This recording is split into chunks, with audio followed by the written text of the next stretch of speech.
Once a thriving town in Oklahoma, which used to be a major national center for lead and zinc mining, today it's known as one of America's most toxic ghost towns. It's not easy to earn that kind of reputation. The city structures that weren't torn down, destroyed by fire or tornado, ended up abandoned.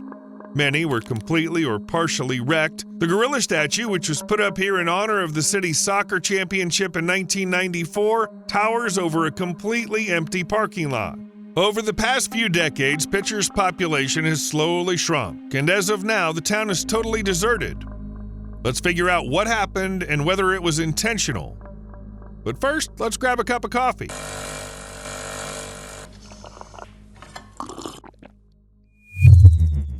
Just an unobtrusive reminder, only to those who hit the like button. Don't forget to do it at the end of the video, or while you're watching. The city of Picher is located in the northeast of Oklahoma on the border with Kansas, right here. The closest populated spots in the Ottawa district that aren't ghost towns are Commerce, Quapaw, and Miami. No, not that Miami in Florida. This one has just 13,000 residents, but at least Miami's still around, unlike Picher. Over 100 years ago, in 1920, there were 9,726 people living here. In 2010, 20. Now it's 0. It all began so full of promise. In 1913, lead and zinc ores were discovered in the northeast of Oklahoma, and the town of Picher sprang up almost overnight. The town was named after a man with the last name Picher, the owner of the Picher Lead Company. This was a private American manufacturing company known for its battery technologies. It quickly became clear that the town had the most productive mining site in the district. In 30 years, from 1917 to 1947, more than $20 billion worth of ore was extracted. That's a huge amount of money even today, but back then, it was just staggering. By the way, more than half of the lead and zinc used during World War I came from Picher. Naturally, someone had to mine the lead and zinc, and during the mining boom, over 14,000 people worked in the Picher mines alone. In short, life was in full swing. The town was growing, people were making money, but there was just one catch: the mines. The mines to which the city owed its existence carried serious dangers. The thing is, the methods of extracting minerals in the early 20th century were, at best, questionable. At worst, they just posed a threat to people's lives and health. Workers labored just below the surface, and this led to excessive, frequent cave-ins. Miners also drilled into the pillars that supported the caves, and that constantly caused problems too. And even when the mines shut down, the problems didn't stop because nobody planned on sealing them up properly. Acid mine water started leaking into the groundwater and the nearby Tar Creek. Besides that, massive piles rise around the city like a lethal mountain ridge. These piles consist of lead and zinc waste, and they are just enormous and unstable. As they get hit by the weather, fine toxic dust spreads freely through the air. This is what those slag piles look like on the map. Besides the main dark brown and orange ones, there are also light green areas. Those are mineral processing waste. The blue marks show where the river is spread out, and as you can see, the water is constantly in contact with the waste. You see the problem? It's huge. Naturally, all this waste, along with working in the mines, seriously undermined the health of anyone even remotely connected to the city. The miners extracting lead-zinc ore were far more prone to silicosis, tuberculosis, lung cancer, and liver failure than the average person of that time. And now we know that exposure to lead can lead to brain and nervous system damage in children, slowing growth and development, learning and behavior issues, as well as hearing and speech problems. But this is what we know today. Before, people in general, and the residents of Picher in particular, didn't suspect the dangers of lead. Families let their kids ride bikes on piles of slag, play in it, and even use it in sandboxes. Can you imagine how this affected their health? In 1979, water from underground mines started flowing into Tar Creek, resulting in the death of most plants and animals downstream. That's when the Environmental Protection Agency got concerned about what was happening. Officials were especially interested in the acidic water contaminating groundwater and soil in the area. As a result of their concern, millions of dollars were allocated to cleaning up the Tar Creek area and the town of Picher. But that still wasn't enough. Polluted water from 14,000 abandoned mine shafts, 77 million tons of mining waste, and 36 million tons of sand and sludge remained a huge problem for those trying to clean up the environment. and for the locals, of course, as well. It said that 34% of kids in Picher have been affected by lead poisoning, which can lead to lifelong neurological issues. Plus, the cancer rate in the area is higher than in the rest of the state. In the small town of Miami, there are now 4 dialysis centers. But strange as it may sound, not only the severe contamination turned Picher into a ghost town. In fact, by the late 1930s, the extraction of minerals started to decline, becoming unprofitable. It completely stopped by 1967, but there were still over 2,000 people living in the town. Over time, piles of waste started to loom over Picher in both a literal and figurative sense. Even after mining stopped, the waste didn't go anywhere, meaning the younger generation continued to be at risk. But not just them. A federal study from 2006 showed that 159 homes, businesses, and public buildings in Picher, including the town's school, are at risk of collapse due to significant subsidence. Since the inventory conducted by the Oklahoma Geological Survey in 1982, there have been 35 collapses in the area. The situation was close to critical, and one of the senators urged to buy homes from the locals so they could move and avoid danger before it was too late. Then, more than 200 families moved over the next 2 years thanks to this money from the federal government. But the challenges that Picher faced didn't end there. People still remained in the town, and they were still in mortal danger. In 2008, a powerful tornado with wind speeds of up to 200 miles per hour leveled the southern part of the city. As a result, 7 people died. Many were injured. The disaster worsened the lives of the remaining residents of the city. Why didn't they move away? In 2008, the Oklahoman reported that some residents felt the payout amount was not high enough to start a new life in a new place.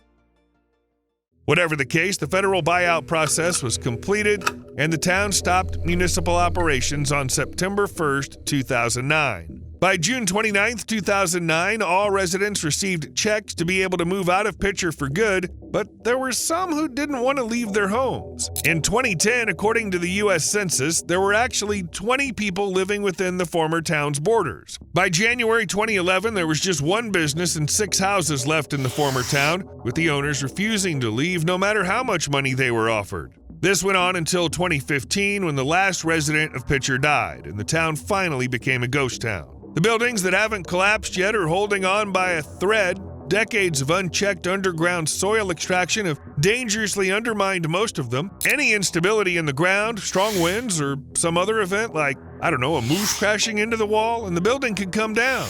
It's dangerous to be here. Today, Picher is an abandoned ghost town with boarded up windows and do not enter signs, and it's really better not to go in there. Picher's a popular ghost town because of its toxicity. It's usually listed among the top 10 most dangerous cities in the world. However, there are a lot of stories like Picher's. Take Rhyolite, for instance, once one of the most thriving mining towns in Nevada, but that was back then, because all that's left are crumbling concrete remnants, broken facades, and a shut-down train depot on the outskirts.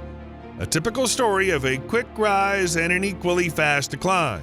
In Nevada, there are more than 600 ghost towns. The majority of them are leftovers from the rise and fall of the area's mining boom. For Rhyolite, it all started with a gold prospector named Frank Shorty Harris, who discovered gold in the area in 1904. Over the next few years, Rhyolite, named after the silica-rich volcanic rock of the region, thrived. In a bustling town, there were 18 grocery stores, 19 lodging houses, and 50 saloons, as well as a miners' union hospital. At its peak, Rhyolite had 8,000 residents who enjoyed modern conveniences like concrete sidewalks, running water, and electricity. The train depot brought in passengers and freight from 3 different rail lines, and one enterprising miner even built a house out of 50,000 beer and liquor bottles. In short, people worked and had fun here. However, by 1910, the mines began to fail. 10 years later, only 14 people remained from the 8,000-strong town, and today, just ruins. Many ghost towns had a similar journey. St. Elmo, Chaffee County, Colorado, attracted over 2,000 residents in the 1880s when gold and silver mining hit its peak. However, by the end of the decade, lower quality ore led the town into decline. And while St. Elmo still had a chance at the beginning of the 20th century, by 1936, the industry had completely left town. Now a couple of people live there, and ghost town enthusiasts wander around. Kennecott, Valdez, Cordova, Alaska was established as a mining town in 1903 to take advantage of the copper deposits in the area. By 1938, the mines were exhausted and the town was practically abandoned until the 1970s when tourists started to visit. Founded in 1862, Bannock, Beaverhead County was briefly the capital of the state of Montana. Up to 10,000 people lived in the area trying to make their fortune in gold, but by 1870, all the easily accessible ore had been mined out and the population quickly shrank to a few hundred. Then the town had another short period of boom, but by the 1940s, Bannock was completely deserted. And there are hundreds of such stories in the U.S. Coincidence? No. There's a specific reason for the appearance of so many ghost towns. What does science say about this? Well, science defines a ghost town as an abandoned settlement, usually one that has visible remaining buildings and infrastructure like roads. So it's not just some barely noticeable ruins, but actually houses and stuff in between. Ghost town appears because the economic activity that kept it going, anything industrial or agricultural, comes to a halt. The reasons aren't important, people just don't find it worth living there anymore, and without people, the city fades away. But there's also another frequent reason for ghost towns popping up: natural disasters. Though some researchers think it's wrong to use that term for such towns, in the end, it should really only refer to communities that have lost their economic viability. I also like the phrasing in the book, Ghost Towns of Texas. The author defines a ghost town as a town for which the reason for being no longer exists. For example, the gold rush often brought a flurry of activity to some super remote corner out in the middle of nowhere where a town would pop up, but the gold mining would stop once the resource was tapped out, and with that, the settlement would die off. Basically, cities that grow fast can fade away just as quickly. For the U.S., this has been a kind of set pattern since the gold rush days. First, you find a profit source, create a settlement, cash in big, and when the source dries up, you take out the city and relocate to a new place, where there's a different income source. That's how cities emerge and disappear. They just have a lifespan of their own.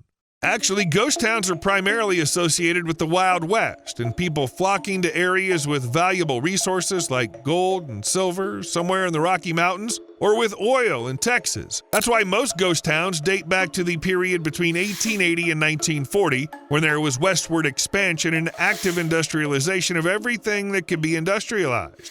As of today, there are over 3,800 ghost towns in the U.S. When it comes to the number of ghost towns by state, Texas and California top the list, thanks to their mining and oil towns. Right behind them are Kansas, bordered by Picher, Oklahoma, and South Dakota. In the late 19th and early 20th centuries, cities were created and left behind here. They came and went. They all fell victim to a changing industry, but the fate of ghost towns can differ. Some of them survive in a nearly ruined state, others are designated as national parks, meaning they're preserved. And just a handful of towns are transforming into upscale vacation spots. Sure, it's a pretty popular idea to take a holiday in a ghost town from the Wild West days to feel a little like you're in Red Dead Redemption. And right in the middle of writing the script for this video, I came across an interesting study. It turns out that in 2018, scientists did a huge archaeological dig in ghost towns in Utah, Arizona, and Nevada. They uncovered a ton of sites, then were able to compare and connect the process of abandonment, as well as aspects of life in each of these towns. It turned out that not all abandoned settlements were mining towns. Only about 45% of the towns identified by researchers as ghost towns were centered around the mining industry. That is, they depended solely on the mine, for example. Other places were religious settlements, railroad towns, military outposts, while in the Pacific Northwest, ghost towns were mainly tied to fishing and logging. So it's wrong to assume that all abandoned settlements were deserted just because the gold, silver, oil, or whatever their residents were extracting ran out. The desolation of most ghost towns stemmed from a complicated mix of a whole lot of factors: social problems, overuse of natural resources, plus some kind of water shortage. Long story short, it's like the meteorite and the dinosaurs. It played a role in their extinction, but wasn't the key reason. In other words, it was in the right place at the right time. And now a question that came to me when I realized that most ghost towns are just standing there, gradually getting worn down by time. So why don't they get demolished? especially since mining companies today also create towns to support their mining sites. These are temporary settlements with all the needed amenities, including shops, and then when the mining ends, the settlements are just dismantled. To simplify the process, they even use modular buildings. Quickly set it up, quickly take it down. But most ghost towns were created a long time ago, and back then no one really thought about what to do with settlements after their expiration dates. Or maybe someone did think about it and still didn't do anything. But modern people get it, so why are ghost towns still around? Turns out there are several reasons. First of all, if the government doesn't own the buildings, it has no right to do anything with them. Tear them down, improve them, rent them out, and so on. Only the owner can do that. Just like they can choose to use or not use their own property. Now imagine a ghost town built in the 19th century. What owners? They're all dead. But let's say it's still possible to figure out who the owners are since the city's pretty new. And this brings up the second reason why ghost towns are still around. A lot of times companies or building owners simply can't afford to demolish them. It's the machinery, the hired workers, the time, and money, naturally. So what do we have in the end? It turns out that tearing down ghost towns is throwing money down the drain. I mean, usually all the companies that created these now abandoned settlements work on a simple scheme, spend money on a project, and make even more money off that project. If you add the demolition of a ghost town into the mix, that's going to be cost that won't bring any benefits. You're just going to spend money and that's it. What businessman would like that? Okay, so tearing it down is too expensive. What if we went the other way and restored the ghost town? Did a little necromancy? And some ghost towns really have been brought back to life for various good reasons. One of them is historical tourism, creating a new economy that can support the residents, so when the residents have something to do in town, it thrives. Makes sense. For example, Walhalla, a small town in Australia. Once gold was mined here, but the mine shut down in 1914, and Walhalla became almost deserted. But the town got lucky. Thanks to its accessibility and proximity to other attractive spots, there's been an economic and tourist boom lately. As of 2023, the town had 20 permanent residents, but most of the houses were used as tourist accommodations. Some ghost towns, like the Italian Riachi and the Spanish Muñatello, are inhabited by refugees and homeless people. In the U.S., there are places like this too, and the most striking example is probably the town of Centralia, Pennsylvania. You might have heard of it. There are quite a few videos about it on YouTube. To put it briefly, it used to be a thriving community of coal miners, which was then almost wiped out by an underground fire in the coal mine. The fire hasn't been put out yet. The mine has been burning since 1962. It's thought that when the fire broke out in Centralia, there were 1,500 residents. Today, only 5 remain. Yet Centralia is a one-of-a-kind tourist spot. Here, visitors can see the underground fire, which experts say might burn for over 250 years. Overall, it seems that tourism is the only opportunity for ghost towns to have any kind of revival. There aren't any other reasons to restore and resettle these places. For people to live, they need jobs, all kinds of infrastructure, and none of this just gets made for the sake of it. There has to be some strong economic incentive. And although history shows enough examples of ghost towns being revived, tourists have always had a hand in it. It's interesting that some ghost towns are still inhabited, so it's not entirely clear whether it's correct to call them ghost towns.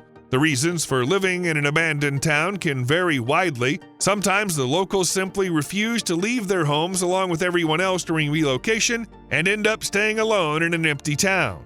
Sometimes these people are even called squatters, meaning those who have settled somewhere without permission from the authorities, even though technically these residents of ghost towns are just living in their own houses. Often the population of such ghost towns ranges from 3 to 12 people, so I'm still not sure that ghost town is the right term.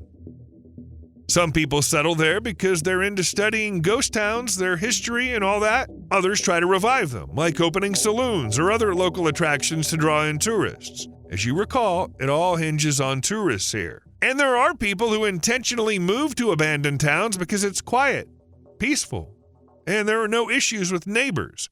But ghost towns have other residents too, those that come to take the place of people. In Bodie, California, located in the high desert, you can't open a car door without hearing the piercing cries of the ground squirrels. Once, Bodie was a gold mining town with a population of 10,000 people, and then in 1962 it was turned into a state historic park. But few could have guessed that the abandoned town would become a refuge for ground squirrels, few including probably the ground squirrels themselves. They could have gone extinct. Climate change made the ground squirrel's usual habitat too warm and humid, so they started looking for a new place. They found Bodie. The weather here is harsh, with strong winds, freezing summer nights, and snowy winters when temperatures drop to -4 degrees Fahrenheit. But it turned out to be perfect for the ground squirrels. Bodie's a real magnet for wild animals. It's also home to pronghorn antelopes, coyotes, mule deer, badgers, jackrabbits, and bats. None of these animals are bothered by tourists, even though Bodie gets up to 200,000 visitors a year. If I were a ground squirrel, I'd start charging for entry. Celebrations in Picher. Picher is a dangerous place where you might fall right into the ground and the remaining buildings are at risk of collapsing on you from a single strong gust of wind. Yet in 2022, this ghost town in Ottawa County briefly came back to life when hundreds of people gathered for the 8th annual Christmas parade. Yes, a parade took place in a ghost town for the 8th time, and it most likely happened in 2023 too. Surrounded by massive heaps of garbage and collapsing buildings, around 2,500 people gathered along Picher's Main Street. The 45-minute parade included over 100 floats, horses, antique trucks, convertibles, fire trucks, and Mr. and Mrs. Santa Claus. Basically, everything was just like it's supposed to be, except it was a ghost town instead of a normal town. For former residents, these parades become a chance to reconnect with old friends. They still don't seem safe to me. More ghost towns are coming. According to a new study, by the year 2100, the United States might look completely different. Nearly 30,000 cities across the country could turn into ghost towns, with a population decline ranging from 12 to 23%. This would be due to a combination of low birth rates and active migration. Researchers from the University of Illinois said that all American cities except those in Hawaii and Washington, D.C. would be affected. Japanese ghost towns. In Western countries, people have already gotten used to the idea of a national housing crisis, meaning there just aren't enough homes. But in Japan, however, there's the opposite problem. Millions of Ikea, empty and abandoned homes scattered all over the country that no one wants to live in. Sometimes they're called witch houses, since these buildings are often old and run down. Many of them are in rural areas. Only 1 in 10 Japanese people live outside the city, so finding buyers for these witch houses is really tough. People just don't want to live in a ghost village surrounded by ghost houses where there are no hospitals or stores within walking distance. 6 years ago, when the last government survey was conducted, there were about 8.5 million Ikea in Japan. Since then, the number has surely increased. The problem of abandoned homes in Japan isn't new, and it all started back in the post-war period in the 1950s. That's when Japan's urbanization and industrialization surged, and homes weren't built anymore to last for several generations. The goal was just to quickly provide housing for a large number of people. As a result, homes in Japan came to be seen as something much more temporary than before. A house that's been lived in goes for next to nothing because Japanese buyers now prefer newly constructed homes. It's kind of like with cars. According to some reports, Japan has the oldest population in the world, with nearly every third citizen being over 65. When people reach old age, many leave their family homes in favor of smaller, more accessible housing. Naturally, nobody wants to live in such an old house anymore, and if the homeowner dies, well, you can forget about that house. It'll just stand there empty until it falls apart. Ghosts from the deep. Have you ever heard of the town of Whiskey Flat? It got the classic story of a California gold rush town, a couple of name changes, bloody conflicts between prospectors and Native Americans, about $12 million worth of gold mined, and even a few Hollywood movies shot there, including the Oscar-winning Stagecoach by John Ford. Even the westerns that weren't filmed in Whiskey Flat were often inspired by it.